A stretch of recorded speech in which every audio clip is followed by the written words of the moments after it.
नमस्कार साथियों, जीएस के ऑनलाइन प्लेटफॉर्म पे आप सभी का स्वागत है। पिछले क्लास में हम लोग मॉडर्न हिस्ट्री पढ़ रहे थे और मॉडर्न हिस्ट्री पे हम लोग अच्छे तरीके से समझने का प्रयास किए थे, मेंस के पॉइंट ऑफ व्यू से जाने थे। आज इसी क्रम में हम आगे की क्लास करेंगे और देखेंगे कि हम मॉडर्न हिस्ट्री किस तरीके से पढ़ सकते हैं, मतलब मॉडर्न तरीके से हम लोग पढ़ेंगे। कैसे पढ़ना है, 5 से 7 क्लास में आपको पूरे मॉडर्न हिस्ट्री कंप्लीट करा दी जाएगी डेट वाइज। मॉडर्न हिस्ट्री में देखा जाए तो आपके बीपीएससी के लिए मॉडर्न हिस्ट्री में 20 क्वेश्चंस, 20 क्वेश्चंस आते हैं। 20 क्वेश्चन में क्या नहीं हो जाता है, बहुत कुछ हो जाएगा। तो इसलिए बेहतरीन तरीके से मॉडर्न हिस्ट्री की तैयारी कीजिए। हिस्ट्री में ओवरऑल 3 सेक्शन हम लोग देखते हैं, एंशियंट, मेडिवल्स और मॉडर्न, जहां से मॉडर्न हिस्ट्री से सर्वाधिक क्वेश्चंस देखने को मिलते हैं। तो 20 क्वेश्चन में लगभग जितना हम बता देंगे 6-7 क्लासेज में, आप 17 से 18 क्वेश्चंस यहाँ से टैकल कर सकते हैं। पढ़ाने के बाद आप जाके प्रीवियस ईयर क्वेश्चन पेपर देखिए, फिर आप जाके वहां देखिए कि क्वेश्चन हमसे बन रहा है या नहीं। यदि आपसे क्वेश्चन बन रहा है तो इसका मतलब है आपकी पढ़ाई सही डायरेक्शन में चल रही है। तो मॉडर्न हिस्ट्री हम लोग किस तरीके से पढ़ेंगे, थोड़ा ओवरव्यू दे देते हैं।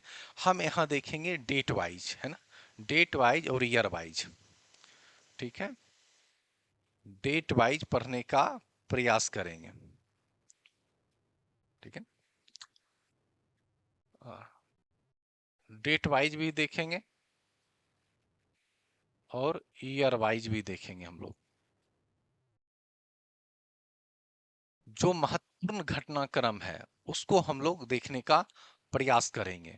मॉडर्न हिस्ट्री का आप लोग टाइम पीरियड देखोगे तो 1498 से शुरू होता है और 1947, 1947, ये है क्या मॉडर्न हिस्ट्री का टाइम पीरियड, यही है ना। इसी में जो महत्वपूर्ण ईयर होंगे वो क्रम वाइज हम लोग पढ़ते चले जाएंगे। ठीक है, तो चलिए हम लोग मॉडर्न हिस्ट्री स्टार्ट करते हैं। और मॉडर्न हिस्ट्री स्टार्ट करने से पहले एक पंक्ति आप लोगों को सुनाते हैं, और वो पंक्ति आई भी है बीपीएससी के एग्जाम में। सरफरोशी की तमन्ना अब हमारे दिल में है, देखना है जोर कितना बाजुए कातिल में। चलिए आप सबसे पूछते हैं कि इसके रचयिता कौन थे, मतलब इसके राइटर का नाम पूछ रहे हैं। बीपीएससी पूछा है ना, 2 से 3 बार ये क्वेश्चन पूछा है। इसके चलिए हम ही बता देते हैं, आप लोग कमेंट बॉक्स में इसका आंसर करें। इसके रचयिता राइटर थे कौन, इस्माइल अजीमाबादी। और बीपीएससी में 2 से 3 बार क्वेश्चन पूछे गए थे। आप लोग इसको आंसर करिएगा राम प्रसाद बिस्मिल। जो ठीक ढंग से पढ़े होंगे तो राम प्रसाद बिस्मिल नहीं लगाएंगे, क्योंकि पता है कि वो फेमस किए थे गा के। तो आप जब कोई गाना सुनते हो तो क्या होता है, राइटर अलग होता है, गाते कोई और है। ठीक उसी तरीके से, ठीक है ना। तो ठीक है, जब हम मॉडर्न हिस्ट्री पढ़ेंगे या बताएंगे तो बीच बीच में आप लोगों का काम भी आंसर देना, कमेंट बॉक्स में आंसर जरूर करिएगा। तो चलिए हम लोग मॉडर्न हिस्ट्री स्टार्ट करते हैं। अब मॉडर्न हिस्ट्री स्टार्ट करने से पहले थोड़ा सा हम उसमें एंशियंट में देखेंगे। पिछले एंशियंट में जाने से पहले भी पिछले बार आपसे 3 क्वेश्चन पूछे थे। Who is Bartholomew Diaz, who is Columbus and who is Vasco da Gama. तो आप लोगों को पता है बार्थोलोमियो डियाज क्या थे, साउदर्न पॉइंट पे पहुंचे थे। कैप ऑफ गुड होप्स का नाम सुने थे आप लोगों ने, आंसर भी किया था। ठीक है, साउदर्न पॉइंट पे पहुंचे थे, वहां के बाद वो क्रॉस नहीं किए थे। कोलंबस के बारे में आप जानते होंगे कि उनको लगा कि ठीक है दुनिया गोल है, वो अमेरिका का खोज किए थे, उसी को क्या समझ बैठे थे, भारत। और वास्को डिगामा जो थे वह वहां से कैप ऑफ गुड होप्स को क्रॉस करते हुए भारत पहुंचे थे। तो आगे के क्रम में हम लोग इसको देखेंगे। अब हम लोग थोड़ा सा पीछे के क्रम को जानने का प्रयास करते हैं। भारत क्या था, प्राचीन समय से ही अमीर देश था। इथेन प्राचीन समय से मतलब एंशियंट टाइम से ही देखोगे तो भारत काफी अमीर देश था। तो इससे पहले भी लूटने आए थे अरब एंड तुर्क, नाम सुने होंगे, अरब एंड तुर्क इसको लूटने आए थे। अब था कि यूरोपियन भी लूटना चाह रहे थे भारत को, लग रहा था कि भारत सोने की चिड़िया है। ठीक है, यदि भैया सोने की चिड़िया है तो चलिए लुटेरे भी बहुत हैं। तो वही सोने की चिड़िया को लूटने यूरोपियन की भी चाह हो रही थी कि किस तरीके से भारत चल के सोने की चिड़िया को लूटा जाए। अब यूरोपियन को इस बात का डर लग रहा था, यदि हम लुटेरे के भेष में जाएंगे तो भारत के लोग तो पहले से सतर्क हैं, लूटने तो देंगे नहीं। ठीक है ना, तो क्या किए यूरोपियन, वो लुटेरे बन के तो आए लेकिन डायरेक्ट लुटेरे बनकर नहीं आए, व्यापारियों के व्यापारियों के भेष में वह लुटेरे बनकर आए। ठीक है, व्यापारियों का चोला ओढ़ कर भारत आए और भारत की सोने की चिड़िया लूटने भारत पहुंचे। ठीक है, अब डेट स्टार्ट करते हैं 17 मई। आप लोग भी कॉपी पेन ले लीजिए और डेट वाइज हम लोग पढ़ेंगे, नोट डाउन आप लोग करते रहिएगा। 17 मई, 17 मई 1498, 1498 का दिन वह दिन था जिस दिन यूरोपियन ने भारत के पवित्र धरती पर अपना गंदा कदम रखा था। ठीक है, कौन सा डेट है? 17 मई 1498, मतलब पुर्तगीज का आगमन, पुर्तगीज का आगमन। ठीक है, पुर्तगीज का आगमन और आने वाले जो व्यक्ति थे, वास्को डगामा। आप लोग भी नोट करते रहिएगा, वास्को डा गामा। ठीक है, हम बोल रहे हैं, यदि यहाँ नहीं दिख रहा होगा आप लोग नोट कर सकते हैं। वास्को डगामा कहाँ आए थे? कालीकट बंदरगाह। ठीक है, कालीकट, कालीकट बंदरगाह, जो कि वर्तमान टाइम में आप लोग क्या जानते हैं? कोझीकोड के नाम से जानते हैं। और वहां के राजा कौन थे? किंग जमोरीन। वहां के जो उस टाइम राजा थे, किंग जमोरीन राजा हुआ करते थे। अब जानते होंगे ना, भारत में एक स्लोगन आपने सुना ही होगा, अतिथि देवो भव। ठीक है, अतिथि देवो भव, मतलब कोई भी अतिथि आता है तो हम उसका पूरा स्वागत करते हैं, पूरा मान सम्मान करते हैं। उसी तरीके से राजा जमहूरीन जब देखे कि पूरा एकदम कोट वूट पहन के दारू उरू का बोतल लेके जब पहुंचे थे, बोले भैया ये तो बढ़िया लोग है, दारू उरू भी पिलाएगा। ठीक है, तो पूरा भव्य स्वागत जमहूरीन के द्वारा किया गया था। और वास्को डी गामा से क्वेश्चंस और पूछता था, किसकी मदद से भारत पहुंचे थे? ठीक है, जो सेलर थे वास्को डी गामा, अब्दुल मजीद, अब्दुल अब्दुल मजीद, अब्दुल मजीद की मदद से कहाँ पहुंचे थे? भारत पहुंचे थे। और भारत में कहाँ पहुंचे थे? कालीकट बंदरगाह, जो कि वर्तमान में उसको किस नाम से जानते हैं? कोझीकोड के नाम से जानते हैं। और वहां के राजा हुआ करते थे उस टाइम किंग जमोरी, जिन्होंने वास्को ड गामा का भव्य स्वागत किया। अब टाइम देखते हैं हम लोग 1502, 1502 ईस्वी को देखते हैं। पहला फैक्ट्री, ठीक है। और उससे पहले थोड़ा सा वास्को डी गामा के बारे में और बता देते थे। वास्को डी गामा जब भारत आए और यहाँ से क्या लेकर गए? मसाला लेकर गए। जब यूरोपियन बाजार में उसे बेचा तो 600 प्रॉफिट पे वो मसाला बेचा, तो वहां से उसको देखा कि वहां के लोगों के भैया बहुत सारे प्रॉफिट है। तो धीरे धीरे धीरे धीरे क्या किए? पुर्तगीज आना भारत शुरू कर दिए। अब पुर्तगीज का देखा देखी और भी जो यूरोपियन कंपनी थी और जो भी जो यूरोपिया देश थे, वह भी धीरे धीरे भारत आने लगे। एक सुने होंगे ना गाना, सात समुंदर पार में तेरे पीछे पीछे आ गई। वही क्रम में धीरे धीरे धीरे धीरे यूरोपियंस भारत पहुंचने लगे। 1502 में देखेंगे तो पहला फैक्ट्री पुर्तगालीज के कहा लगी थी? कोचीन में। कोचीन, जिसे वर्तमान में किस नाम से जानते हैं? कोची के नाम से जानते हैं। वर्तमान में किस नाम से जानते हैं? कोची के नाम से जानते हैं। और उस टाइम पुर्तगाली का फर्स्ट गवर्नर, बताइए, आप लोग भी आंसर करिए। फर्स्ट गवर्नर कौन थे? फ्रांसिस्को दा अल्मीडा। ठीक है, कौन थे फ्रांसीसी गवर्नर? सॉरी, पुर्तगाली गवर्नर। फर्स्ट गवर्नर थे फ्रांसिस्को दी अल्मीडा। और वो जो कोची था, कोचीन था, कोचीन को अपनी राजधानी बनाया। कोचीन को अपनी राजधानी बनाया। कोचीन को अपनी क्या बनाया? राजधानी बनाया।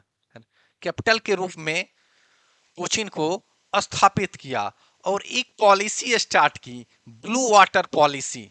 नोट कर लीजिए, कौन? अल्मीडा के द्वारा एक पॉलिसी स्टार्ट की गई, ब्लू वाटर पॉलिसी। अब ब्लू वाटर पॉलिसी का मतलब क्या होता है कि मतलब समुद्र पर अपना कब्जा करना चाहते थे। उनका पुर्तगाली का कहने का सीधा मतलब था कि हमें लैंड के कंपेयर किस पे ज्यादा ध्यान देना चाहिए, लैंड के कंपेयर हमें समुद्र पे ध्यान देना चाहिए, क्योंकि आपको पता था जो भी क्षेत्र समुद्र के किनारे होता था वहां से ट्रांसपोर्टेशन इजी हो जाता था, वहां से व्यापार करना इजी हो जाता था। इसलिए पुर्तगाली का कहना था कि लैंड के कंपेयर हमें समुद्र पर ज्यादा नजर रखने की जरूरत है। यदि हम वहां कब्जा कर लेंगे तो हमें क्या होगा, ट्रेडिंग में आसान हो जाएगा, ट्रेड करने में आसान हो जाएगा। और ये ब्लू वाटर पॉलिसी कौन लाए थे, फ्रांसिस्को द अल्मीडा, और इन्होंने ही अपनी कोचीन को अपनी राजधानी बनाया। अब आते हैं 1510।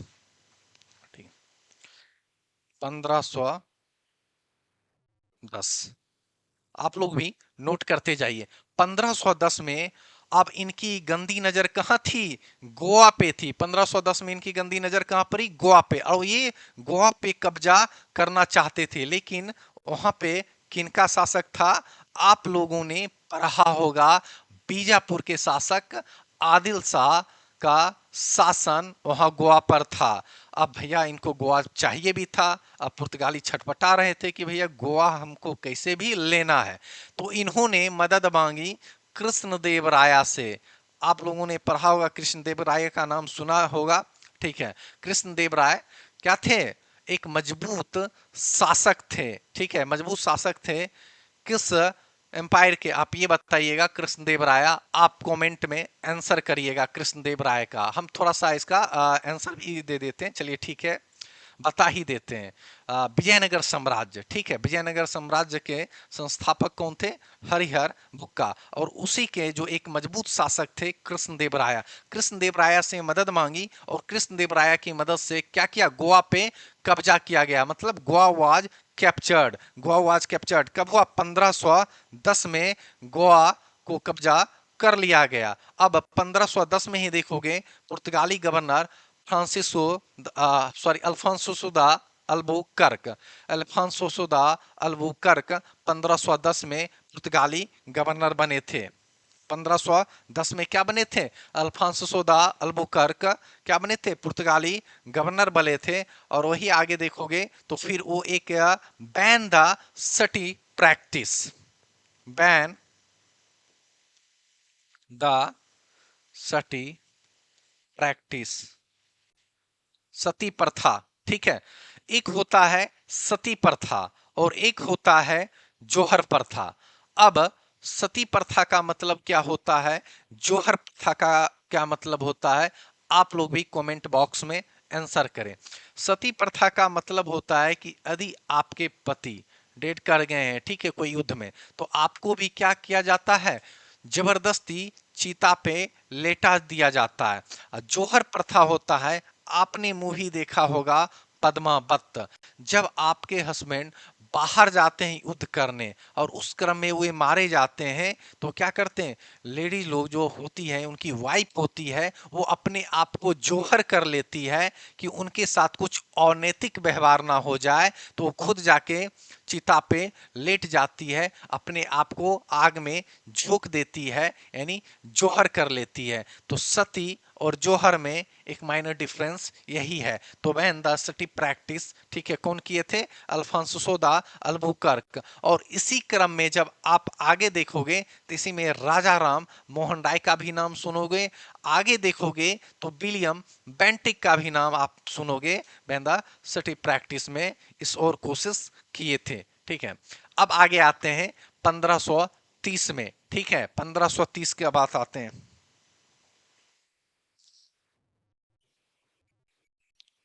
1530। आप लोग भी नोट करते रहिए। 1530 में राजधानी ट्रांसफर, कैपिटल वाज ट्रांसफर, कहा, कोचीन से गोवा। और गोवा कौन जीता था, पुर्तगीज जीता था। पुर्तगीज किसकी मदद से, कृष्ण देवराया की मदद से जो गोवा जीता गया था, वहीं क्या किया, कोचीन से गोवा ट्रांसफर कर लिया गया। और ट्रांसफर जो किए उस टाइम जो पुर्तगीज गवर्नर थे, कौन थे, Nino Nino the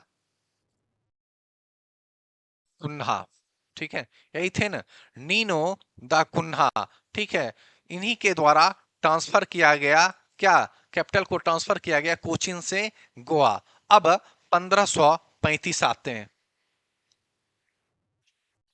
1535 Diu, note करिए, 1535 दीव और 1559 दमन।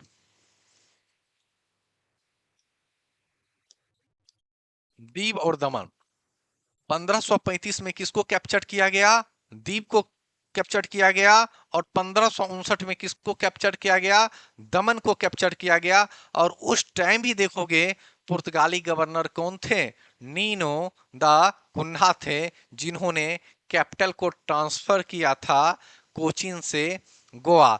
और दीव और दमन बहुत बड़ा क्षेत्र था, जो प्रेजेंट डे बॉम्बे देख रहे हो ना, प्रेजेंट डे बॉम्बे देख रहे हो, ये भी किसका हिस्सा हुआ करता था, दीव और दमन का हिस्सा हुआ करता था। और यहाँ कैप्चर करने वाले जो गवर्नर थे वह थे नीनो दा कुन्हा। अब पुर्तगालीज तो पूरे भारत में तहलका मचा रहे थे, ठीक है ना, पुर्तगालीज दिख रहे हो भारत में पूरे तहलका मचा रहे थे, पूरे सोने की चिड़िया एकदम लूट रहे थे। अब अंग्रेज भैया कहाँ बैठने वाले हैं, पुर्तगाली तो भारत आ गए थे, और अंग्रेजों का मन क्या कर रहा था, लबलबा रहा था कि भैया हम भी तो भारत जाएं। लेकिन अंग्रेज बहुत तेज आदमी थे, ठीक है ना, बहुत तेज इंसान थे कि भैया ऐसे तो भारत हम नहीं जाएंगे।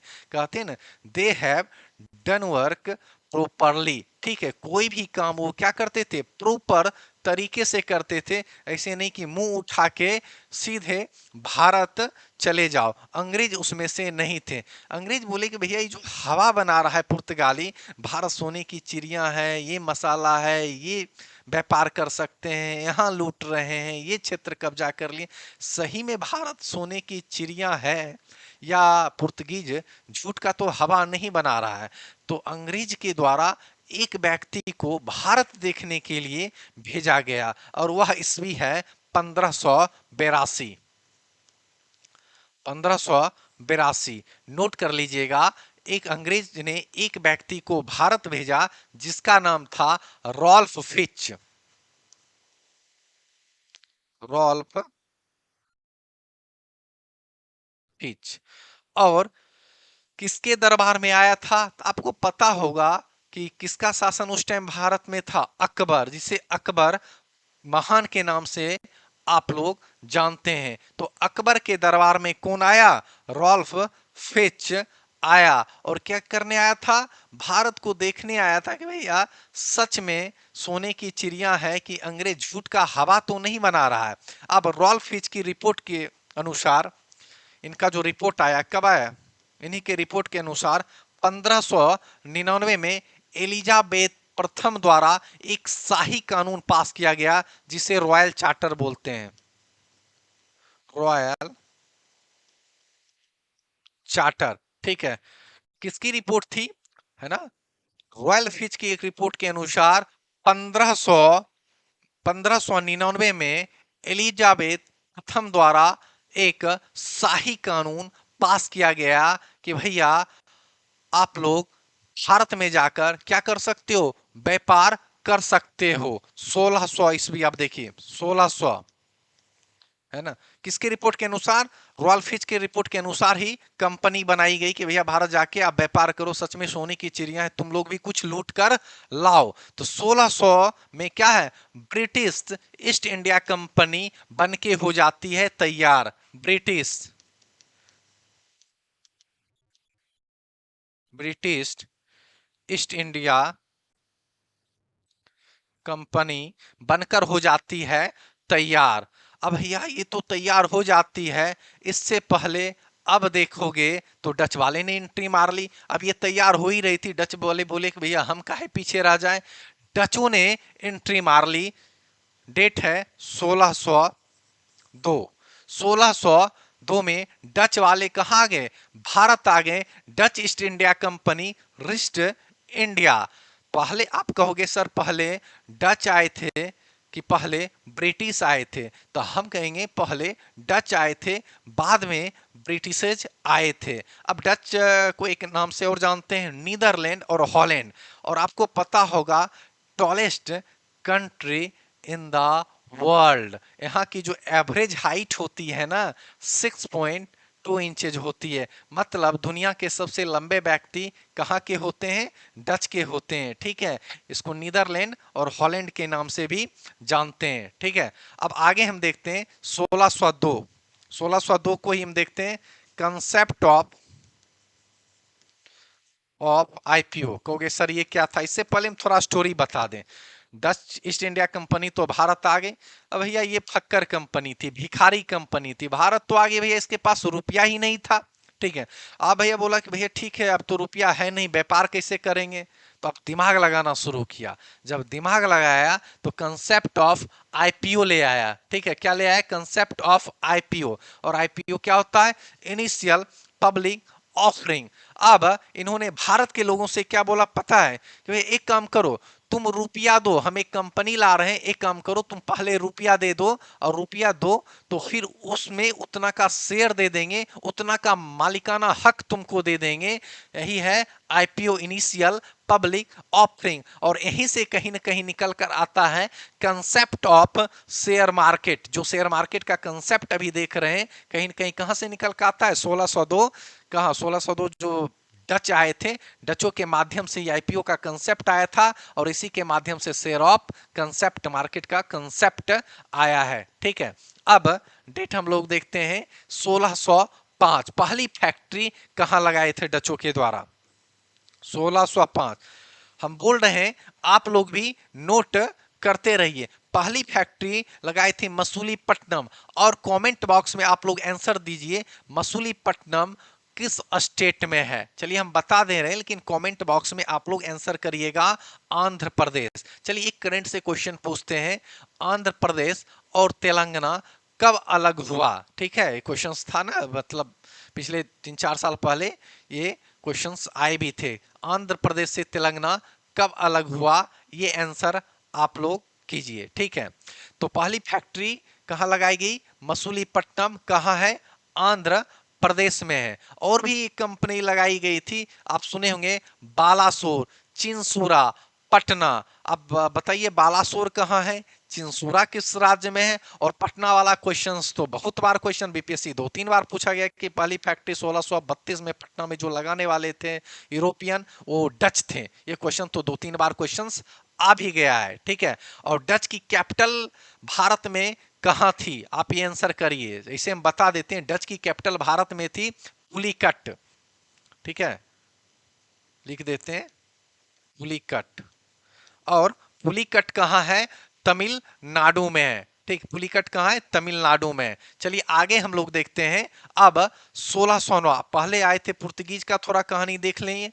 फिर देखिए रॉल्फ हिच का रिपोर्ट आया, ब्रिटिश की कंपनी बन गई। फिर देख लिए हम डच की स्टोरी देख लिए, डच इधर से एंट्री मार दिया।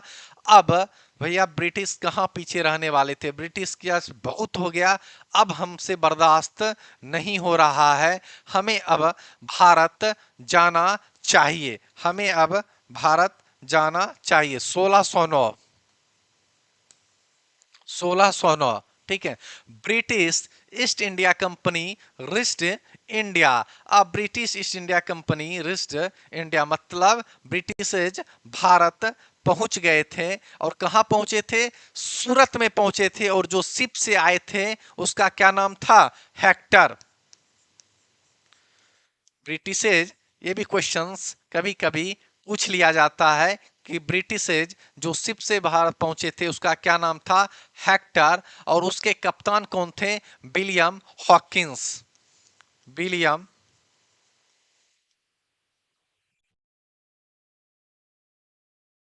William Hawkins. और पता है विलियम हॉकिंस जो फरमान लेकर आए थे, ये अकबर के नाम से फरमान लेकर आए थे। लेकिन जब ये भारत पहुंचे थे तो अकबर तो बेचारा स्वर्ग सिधार चले गए थे, अकबर तो ऊपर चले गए थे। और ये किसके दरबार में पहुंचे थे? उस टाइम मुगल बादशाह थे जहांगीर, अकबर के नाम से फरमान लेकर आए थे और जहांगीर के दरबार में ये पहुंचे थे। कौन? Captain Hawkins. और किस शिप से आए थे? उस शिप का नाम था हेक्टर। ठीक है, अब 1612 देखते हैं और इनके बारे में थोड़ा विलियम हॉकिंस के बारे में और बता दें।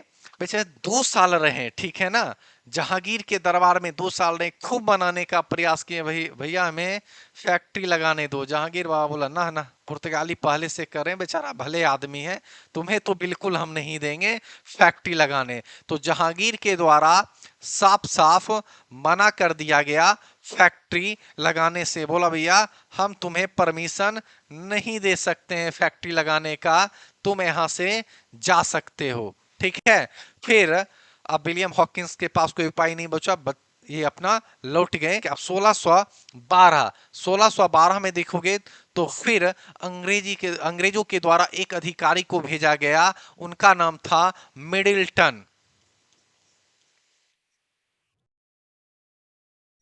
मिडिल्टन, ठीक है, अंग्रेजों के द्वारा एक अधिकारी को भेजा गया, उनका क्या नाम था? मिडिल्टन। ठीक है, ये भी किनके दरबार में पहुंचे थे? जहांगीर के दरबार में पहुंचे थे और फैक्ट्री लगाने की परमिशंस मांगी। और ये जो मिडिल्टन थे ना, अपने साथ दारू का बोतल, रॉयल पालकी और भी खाने के बहुत सारे चीज लाए थे। और जहांगीर बाबू हो जाते हैं खुश दारू पी के। ठीक है, जहांगीर बाबू खुश, भैया ये तो बड़े अच्छे आदमी है, दारू उरू लाए। और जहांगीर एकदम दारू के नशे में बोला भैया मांगो क्या चाहिए तुम्हें? तो मिडिल्टन बोले भैया हमें तो बस कुछ नहीं चाहिए, फैक्ट्री लगाने। तो बोले ठीक है, जहां मन करे वहां लगा लो, बताओ अपने घर में परमिशन दे दे, यहाँ लगा लो। बोला नहीं नहीं नहीं, भारत के और भी क्षेत्र हैं, यहाँ दे दीजिए, हम यहीं पे फैक्ट्री लगा लेंगे। जहांगीर बाबू खुशी खुशी उसको फैक्ट्री लगाने की परमिशन दे दिए। अब मिडिल्टन बड़ी चालाक आदमी थे, बोला भैया ऐसे तो नहीं चलेगा। ठीक है, अब हम फैक्ट्री एक नहीं लगाएंगे, फैक्ट्री लगाएंगे 3। ठीक है, अब हम फैक्ट्री लगाएंगे 3। इधर से देखोगे, जब वेस्टर्न क्षेत्र पर चलोगे, पहले से पुर्तगीज का कब्जा था, थोड़ा मैप बताना भूल गए। और जब डच आए थे तो बोले भैया वेस्टर्न पे तो पुर्तगीज पहले से माथा पच्ची कर रहा है, इससे क्यों लड़ने जाएं? तो उधर ईस्टर्न कोस्ट पे कब्जा करने डच गया था। फिर जब वापस ब्रिटिशर्स आए तो वो जो फैक्ट्री लगाने की मांग की गई, एक फैक्ट्री की मांग की गई थी वेस्ट में, एक फैक्ट्री की मांग की गई साउथ में, और एक फैक्ट्री की मांग की गई थी ईस्ट में। भैया पहले बोले ना, अंग्रेज बड़े चालू आदमी थे, ठीक है ना। तो भारत इनके नीति को भले नहीं समझ पाया, वो अलग बात थे, लेकिन ये सोची समझी नीति के तहत ये भारत में धीरे धीरे अपना काम करते जा रहे थे। तो ये 3 फैक्ट्री की मांग किए थे वेस्ट, ठीक है ना, वेस्ट में किए थे। फिर एक जो किए थे ईस्ट में किए थे, एक जो है साउथ में। नॉर्थ में भैया इनको कंपनी लगानी ही नहीं थी, कौन माथा पच्ची करे नॉर्थ में। इनको भी पता था समुद्र के किनारे लगाने में ही फायदा है, वहां से ट्रेडिंग करने में हमें आसान रहेगी। तो वेस्ट में जो लगाए थे, वेस्ट में कहा, सूरत में लगाए थे। और जो साउथ में लगाए थे मछलीपट्टनम, जिसे हम मछलीपट्टनम के नाम से भी जानते हैं। और उड़ीसा में एक लगाए थे हरिहरपुरी, ईस्ट में हरिहरपुरी। कहाँ है हरिहरपुरी? उड़ीसा में। ठीक है, तो 1613 में सूरत में लगाया गया, 1631 में मसूलीपट्टनम में लगाया गया, और 1633 में हरिहरपुरी उड़ीसा में लगाया गया।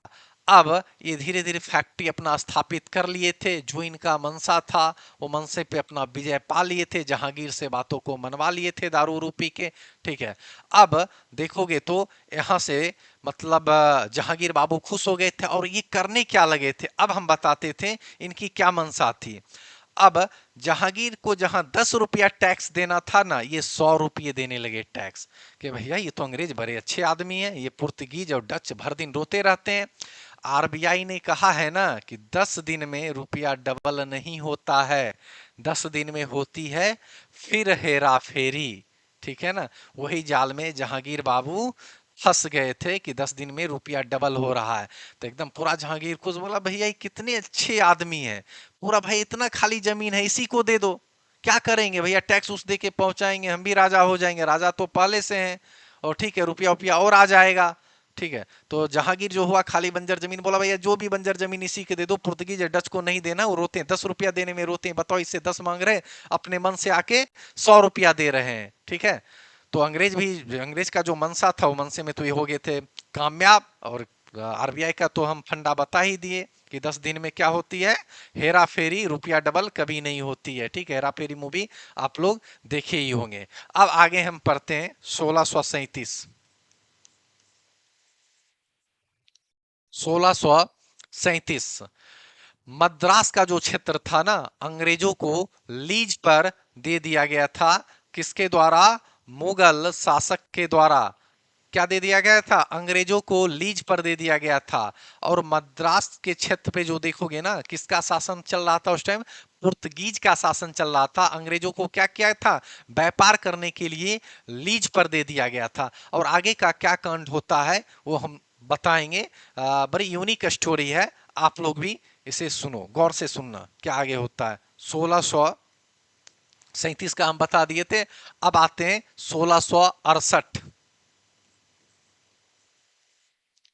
1668 आपने नाम सुना होगा, पुर्तगाल के राजा थे हेनरी। ठीक है ना, हेनरी चतुर्थ ने ब्रिटिश किंग, क्या है, ब्रिटिश किंग से व्यापार के लिए बहुत ज्यादा टैक्स मांगा था। पुर्तगाली का पहले बताए थे, पुर्तगाली का क्या था, उस क्षेत्र पर, मद्रास के क्षेत्र पर कब्जा था। और ब्रिटिश को वहां क्या करने मिला था? व्यापार करने के लिए मिल गया था जमीन, भैया लो व्यापार करो। अब पुर्तगालीज के जब अंदर था, तब टैक्स वसूलना शुरू किया, किससे? ब्रिटिश से। और बोला ब्रिटिश से हर साल टैक्स में भैया 10 केजी सोना देना पड़ेगा टैक्स के रूप में। कितना सोना मांगा?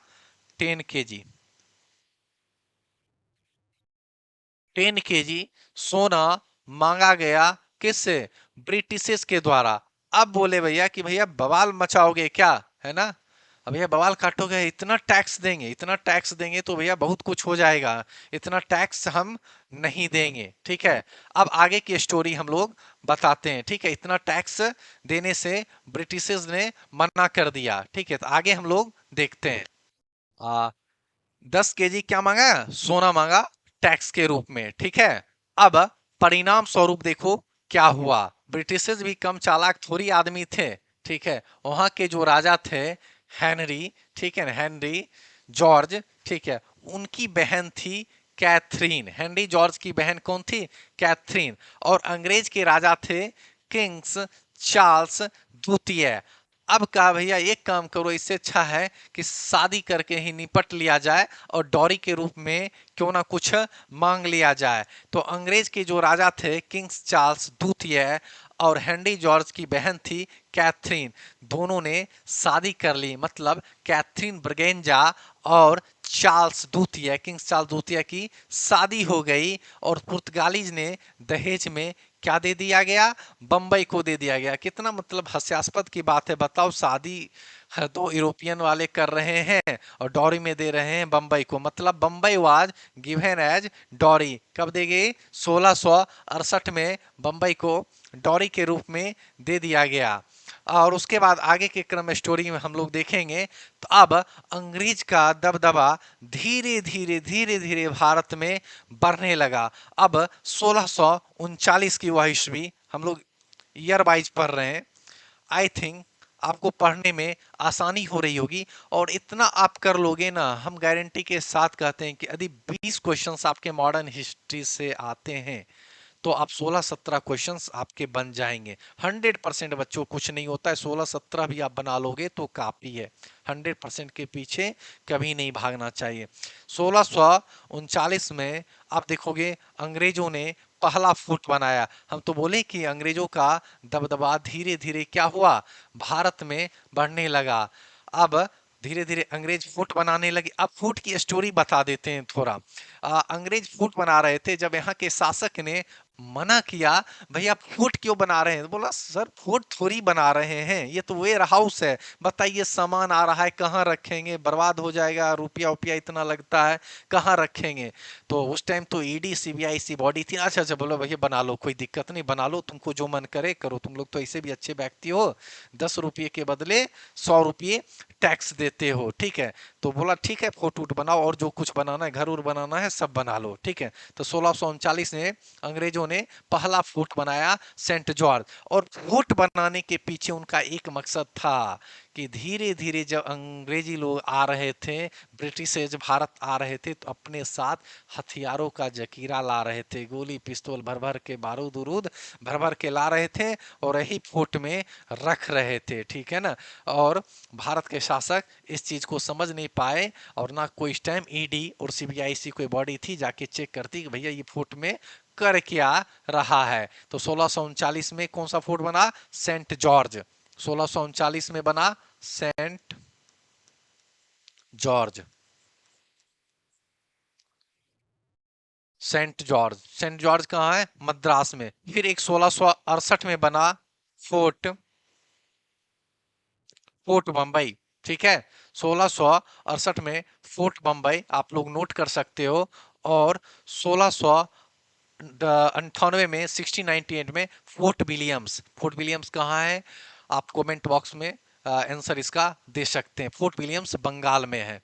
आप यहाँ पे देखोगे मैप पे, इधर देखोगे तो 1668 में क्या बना था? फोर्ट बम्बई। 1668 में यहाँ पे फोर्ट बम्बई बना था। 1639 में क्या बना था? सेंट जॉर्ज मद्रास, बोले थे साउथ के क्षेत्र में। 1639 में क्या बना था? सेंट जॉर्ज मद्रास में। और 1698 में फोर्ट विलियम, फोर्ट विलियम्स कहाँ है? वेस्ट बंगाल में। बताओ कि मतलब भारत को अलग अलग क्षेत्रों से घेरना शुरू कर दिया, और यहीं से धीरे धीरे धीरे धीरे अंग्रेजों का दबदबा भारत के ऊपर बढ़ते जाता है, ठीक है? और इसी बीच में देखोगे उछलते कूदते डेनिस भी भारत आ गए थे 1616 में, ठीक है? यहाँ से क्वेश्चन तो ना के बराबर पूछता है, लेकिन आप याद रखना क्रम। 1616 में डेनिस भी भारत आए थे, और पहली फैक्ट्री जो इन्होंने लगाया था श्री रामपुर। श्री रामपुर कहाँ है? आप लोग कमेंट बॉक्स में आंसर करना, बंगाल में। और अपनी जो राजधानी थी डेनिस ने कहाँ बनाई थी? त्रम्बेकोर। और कहाँ पे है त्रम्बेकोर? कहाँ है? तमिलनाडु में है। अब देखोगे तो अंग्रेज के पुराने दुश्मन, अंग्रेज के पुराने दुश्मन कौन थे? फ्रेंच। 1664 में वह भी भारत पहुंच गए। अब भैया बाहर तो वो टक्कर लेते थे, यूरोप में तो वो टक्कर लेते थे, बोले भैया भारत में हम तुमको कैसे पीछे छोड़ दें, तुम हमसे कैसे बच जाओगे, अब यहाँ भी सीधे टक्कर लेंगे। तो 1664 में, है ना, 1664 में, 1664 आप लोग नोट करिएगा। French east India company, east India, ठीक है? French east India company, east India Bharat पहुंच गई। और पहली फैक्ट्री, भैया ये तो सीधे टक्कर लेने लगे, बोले भैया जहां जहां तुम फैक्ट्री लगाओगे वहीं वहीं हम लगाएंगे। तो 1668, 1668 में कहाँ फैक्ट्री लगाई? सूरत। क्योंकि अंग्रेज की भी वाली कंपनी कहाँ लगी थी? सूरत में। और 1669 में मसूली, मसूली पट्टनम, ठीक है? मसूली पट्टनम। मतलब अंग्रेज जहां जहां जाएंगे वहीं वहीं कहाँ जाए, कौन जाएंगे? फ्रेंच जाएंगे, ठीक है? अब 1673 में देखोगे फ्रेंच ने पांडिचेरी पर भी कब्जा कर लिया। मतलब फ्रेंच बोला भैया जब पुर्तगाली कब्जा कर रहा है, ब्रिटिश कब्जा कर रहा है, डचो कब्जा कर रहा है, तो हम क्यों पीछे रहे, है ना? हम ही सबसे कमजोर हैं क्या?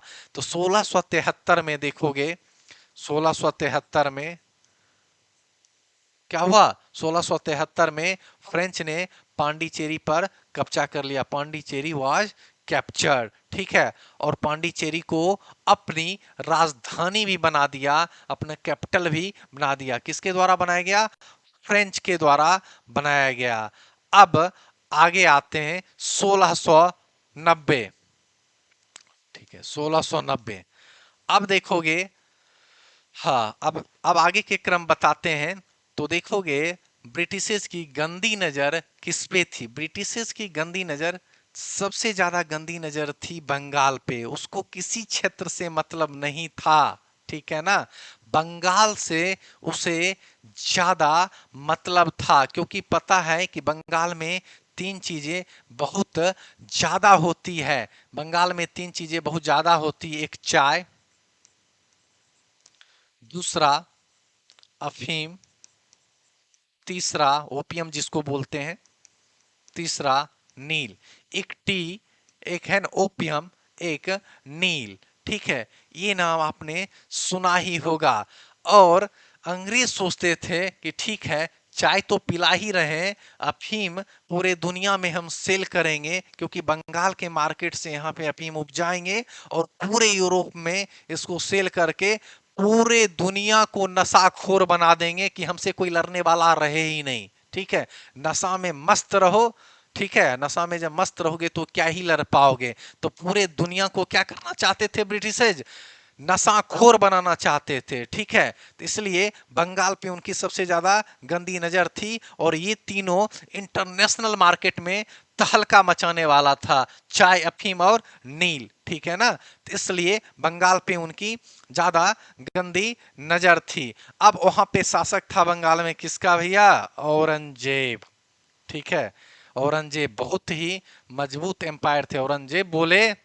औरंगजेब क्या बोले? औरंगजेब बोले कि भैया एक काम करो ब्रिटिशर्स को, कि क्या, आके बंगाल में भी फैक्ट्री लगा लो। कहाँ? बंगाल में भी फैक्ट्री लगा लो। ब्रिटिशर्स बोले भैया मेरी कहाँ औकात है, माफ करिए, हम नहीं बंगाल में आके लगाएंगे, क्योंकि पता था कि औरंगजेब बहुत मजबूत शासक है भैया, बहुत मारेगा। ठीक है ना, तो अंग्रेज बहुत डरे हुए थे, नहीं नहीं नहीं, औरंगजेब जब तक है तब तक हम नहीं जाएंगे। ठीक है ना, नहीं जाएंगे वहां फैक्ट्री। तो फिर औरंगजेब बोले ठीक है, ये मेरा आदेश है। तो एक कहावत सुने होगे ना, बकरे की माँ, है ना, बकरे को लेकर खुद कसाई के पास चली गई। ठीक है, तो औरंगजेब वही हुआ ना कि भैया, पहले ही अंग्रेज का मतलब ये कूटनीति थी कि भैया कि हम अलग अलग क्षेत्रों में लगाएंगे, वो तो लगाना चाह ही रहा था, बंगाल पे नजर था ही। और औरंगजेब इसी में क्या कर दिया, आदेश दे दिया कि भैया आके लगा लो यहाँ पे, यहाँ क्यों छोड़ दिए हो। ठीक है, और अंग्रेज का मन था ही, लेकिन जानता था कि औरंगजेब बहुत खतरनाक आदमी, वहां नहीं जाएंगे। लेकिन जब औरंगजेब की तरफ से ऑफर आ ही गया, तो फिर वो तो अंग्रेज को जाना बनता ही, वो तो उसका मन ही था। ठीक है, यही कहावत है ना कि बकरे की माँ कब तक, है ना, बकरे को लेकर कसाई के फाद खुद चली गई। ठीक है, जब खुद जाओगे तो काटे ही जाओगे ना। ठीक है, तो 1690 में हम लोग देखते हैं, 1690 में अंग्रेज ने बंगाल में फैक्ट्री लगाई। अंग्रेज में बंगाल में फैक्ट्री लगाई। एक गांव का नाम सुने होंगे 1690, एक गांव का नाम सुने होंगे, सूता नती। सूता नती, ठीक है ना। अंग्रेज में एक बंगाल फैक्ट्री लगाई, सूता नती विलेज में पहली फैक्ट्री लगाई। किसके मदद से? जॉब चारनाक, जॉब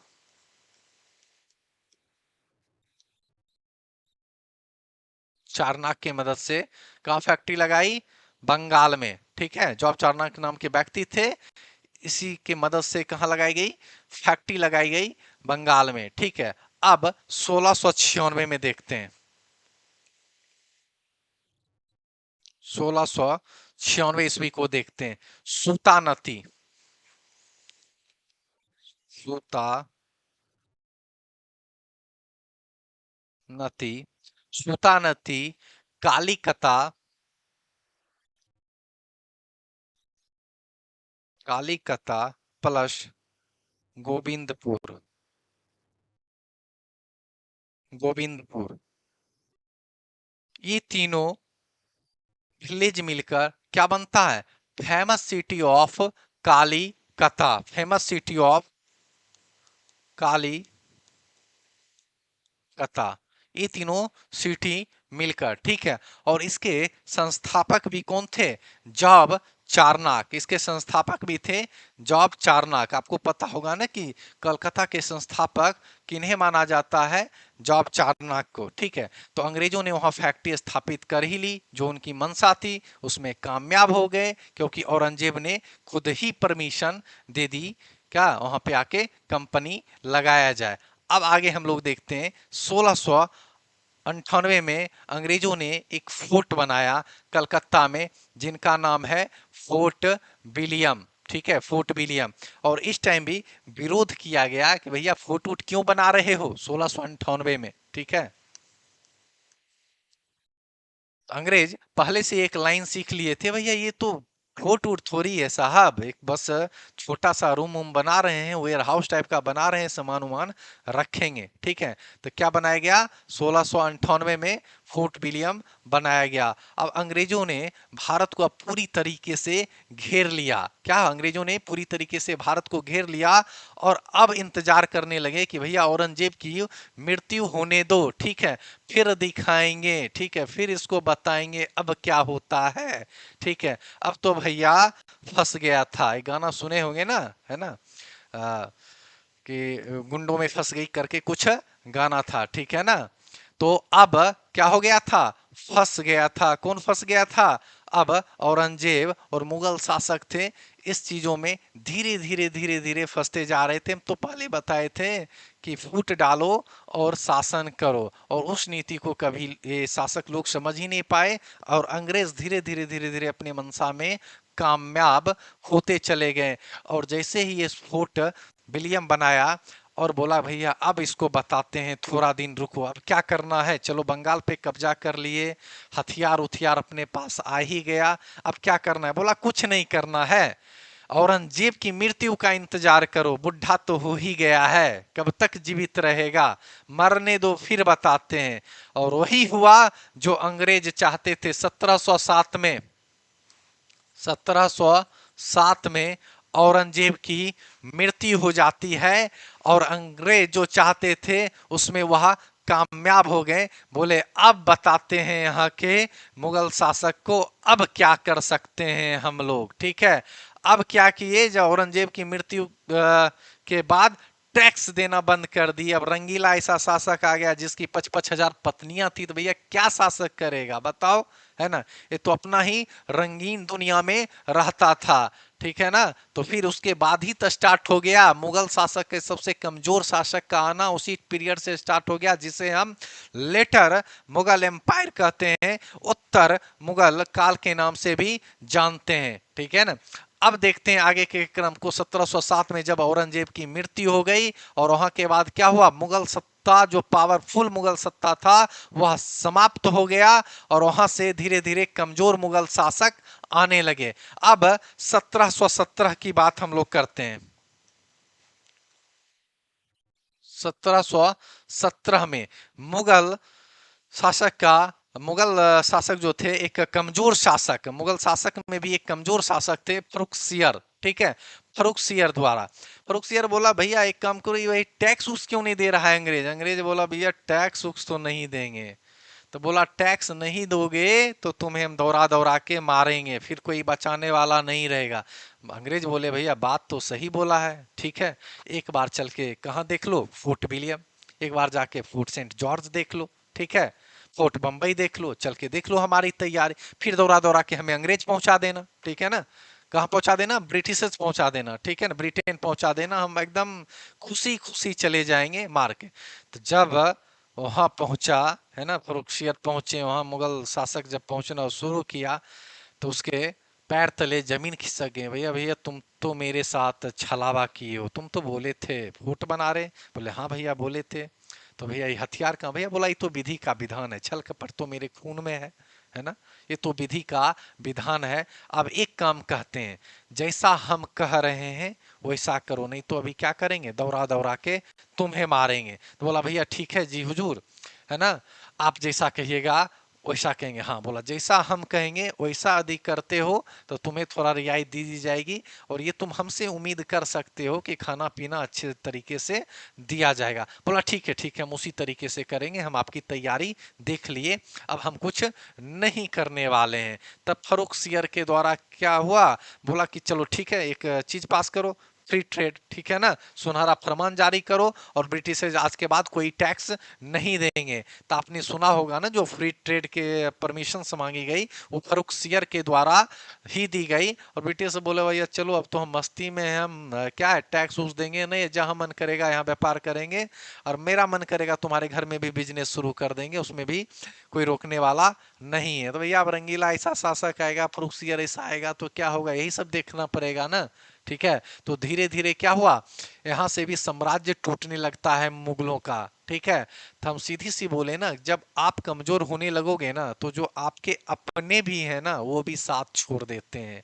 यही हुआ फर्रुख सियर के साथ, उनके साथ जो मनसबदार थे जो अलग अलग क्षेत्र में शासन कर रहे थे, जैसे आप देखोगे चिनक्लीज खां, ठीक है, चिनक्लीज खां क्या है, हैदराबाद को लेकर अलग हो गए। शहादत खां कहाँ, अवध को लेकर अलग हो गए।